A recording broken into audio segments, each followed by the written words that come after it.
Okay, so this is going to be example number 2. This one is from your lab. It is the second, I believe, second question or second practice problem in your lab packet. Hopefully this is correct. I don't have the packet with me, so I'm trying to do this from memory. So just make sure that if you're following along and copying things down that my example matches yours. Okay? So from our lab, we have a heterozygous mouse is crossed with a homozygous recessive mouse. Okay? In this particular, in the entire lab, black fur is dominant to white fur.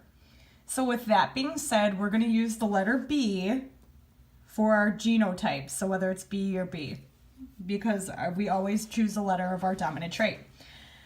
So the genotypes I wrote here are just for the sake of practice. If we're using a heterozygous mouse, what is that genotype? Okay, so think about it for a second.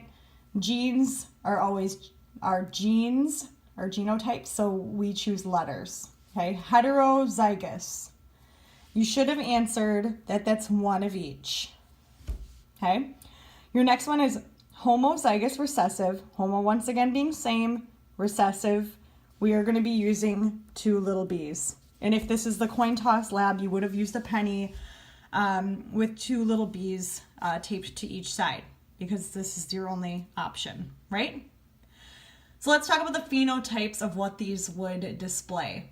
So big B, little b is going to display the dominant trait.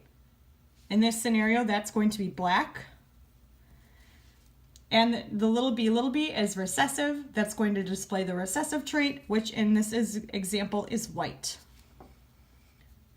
So now we have our parents. We know what those genotypes and phenotypes are going to be. We're going to go ahead and do our Punnett square. So I'm going to put one parent on the top and one parent along the side. Once again, we're going to take that big B down and little b over. We're going to take this B over here and this B down for 2 little b's. Taking our big B down and our little b over.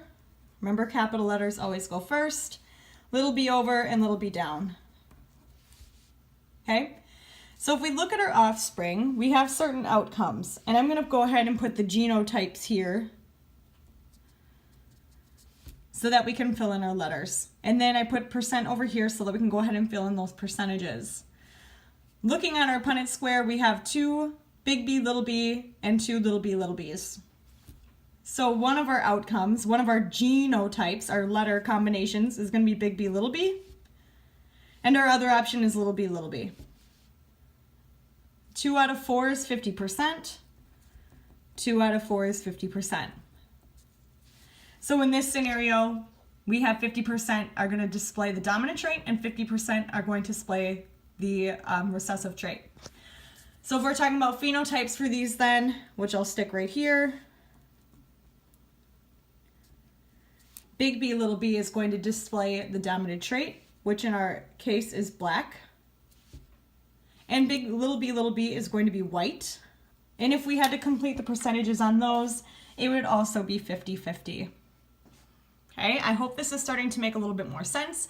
I hope that walking through these videos was helpful for you. Remember, your packet and your lab are both due when we come back to school. Maybe tomorrow, maybe Friday. We'll see you then.